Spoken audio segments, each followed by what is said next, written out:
So as you can see here, what I've done is I've obviously done this outside, but I've cleaned out all the mating surfaces. So now this is nice and ready to bolt on the engine. So what I need to do now is I need to mask this properly so that I'm ready to start doing the rust converter into the water jacket, which is here, here, here, and all around here. And I'm also going to do a bit of rust converter in the on the valve train, where the push rods go, where the push rods and the rockers go. So what I'm going to do now is first I'm gonna do all the masking, and then I'll show you the next step, which is going to be the actual aerosol. Okay, so here's where this operation gets crucial, because what I'm going to do, as you can see, I've got the whole thing wrapped around in masking tape, and what I need to do is I need to start here and kind of try to get in every nook and cranny from the bottom, and then I need to turn it around and do the same on the top, so that I know that the rust converter has hit every single bit of the unit. And that's the reason why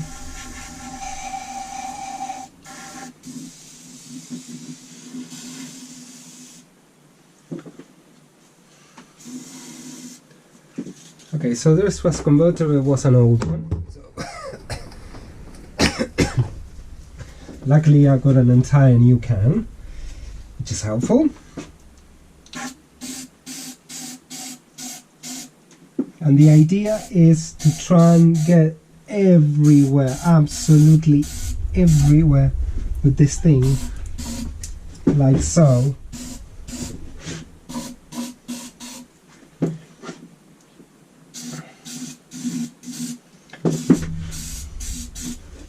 If I can do that effectively from here, there's lots of stuff.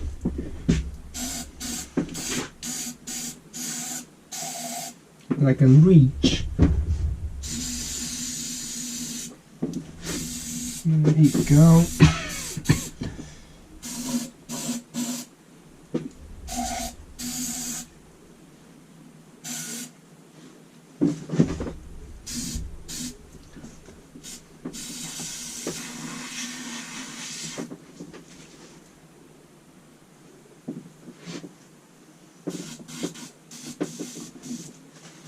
Okay, so now I need to flip it round, and I need to do the same kind of here. What I'm going to do is I'm going to also do the, as I said, the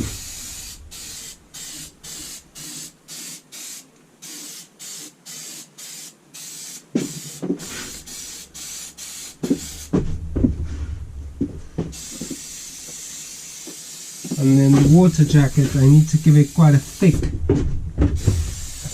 coat, because this thing was disgusting. And the reason why I treated this, that I did all this scraping and all that stuff, was so that I could then, if you try to convert rust on flaky metal, what's going to happen is that you're going to convert the flaky metal, but then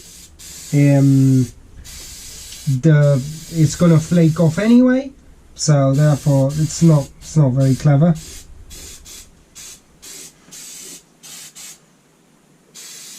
Okay, so that should do in here.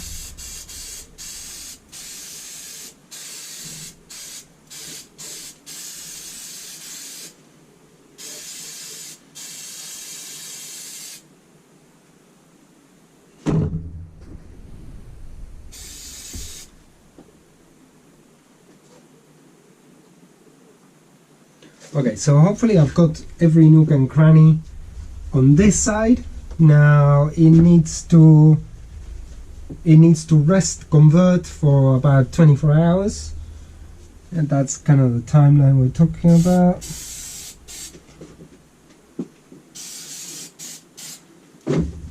Okay, so now it's the turn of the hopper, and what I've done here is I've obviously wrapped it up in cling film and with the masking tape at the top. So I'm going to do the same process. I'm going to try and get in as much as I can with this product.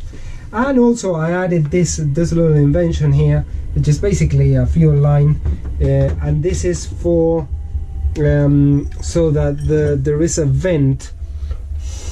Yep, fine, it's working. So that the let's say the rust converter can vent through here rather than accumulate at the bottom, because that's quite important. So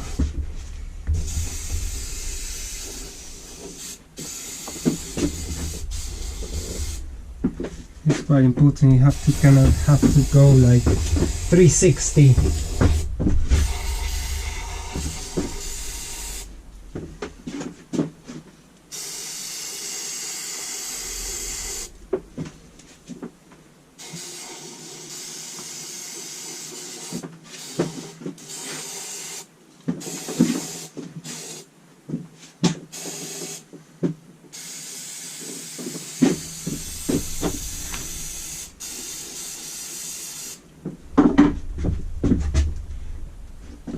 So I think this way was the cylinder. Yeah, you could see the cylinder bore a lot.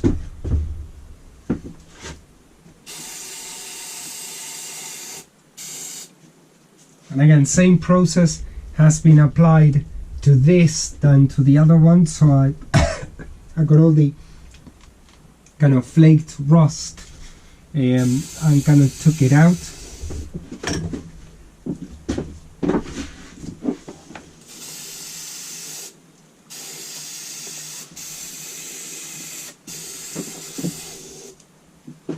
And what I'm trying to achieve here is making sure that I've got even coverage of the product, all the surfaces here.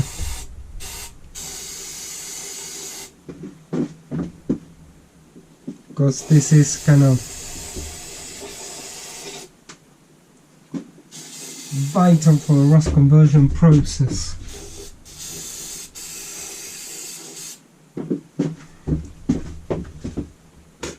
And also there are other things that I'm probably going to need to convert the rust from as I go along, so I think we're getting there now. Okay, so now I'm ready to finally get the head primed. One thing that this video is coming to you 5 days after I've done the final spraying of the rust converter. I used nearly the whole can, and what happened was that basically we're having a spell of relatively good weather, so every day I used to put this exposed to the sunlight and the block as well. I'll show you in a bit the block, and for this to dry naturally. So for me it was very important to get the product to soak in and really convert the rust. So now I'm going to use this self-etching primer that I've been shaking for a bit. But what I wanted to do was I just wanted to make sure that the rust converter had enough time to soak into the material and to really convert all the rust. So now what it needs, what is required really, is not a very thick coat of primer, because I put nearly a can of rust converter, so that's a lot. So I'll show you how it's looking like at the moment. And as you can see, this converted really well. Hopefully you can see it there. Let me put some more light on it. There you go. So it's actually a very good base to start start working. So what I'm going to do is I'm gonna start getting the primer. I'm gonna start on the other side, and then I'm gonna prime this, but not with a very thick coat, with just a tiny coat. Generally, if this was kind of bare metal that hadn't been converted, you would probably put more than one coat of primer, maybe two. But as this has quite a significant coat of paint in there, I'm just going to put one coat of primer, and it should be, you know, good enough.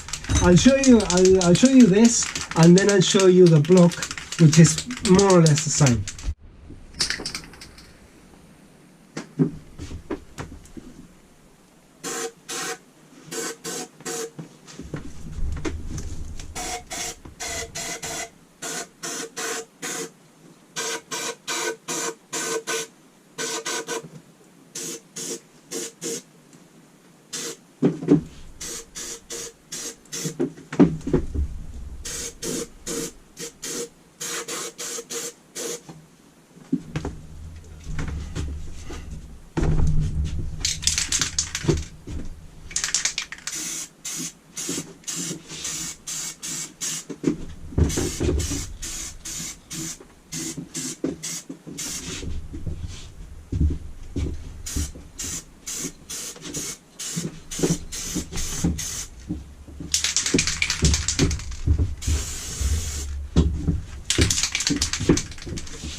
Okay, so now it's the turn of the kind of the main block, the hopper, and as you can see, kind of same thing with the head.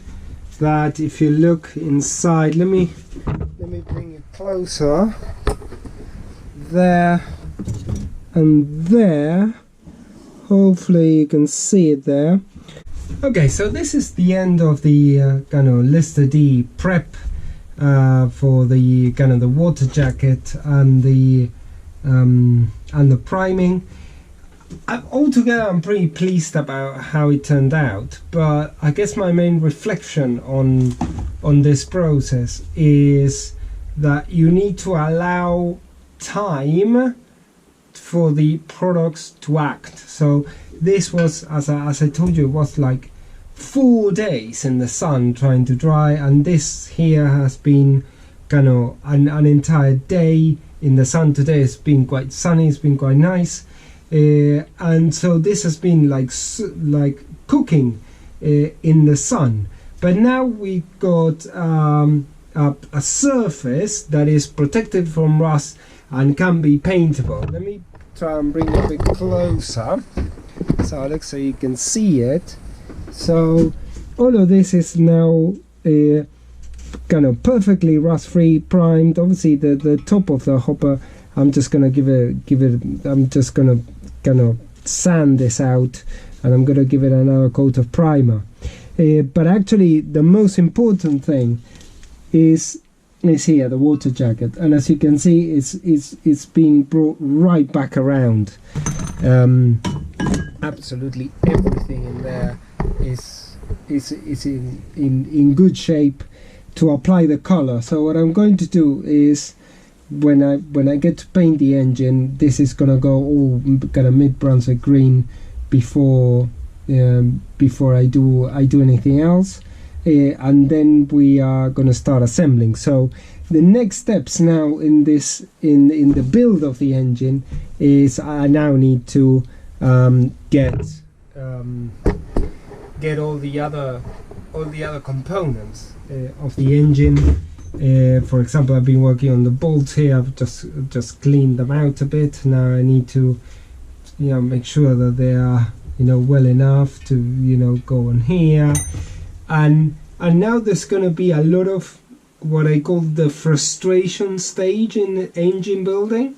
So we're entering into a place where I need to prepare lots of things, and it would appear that I'm going to be working a lot of hours and not a lot of progress is going to be made, apparently.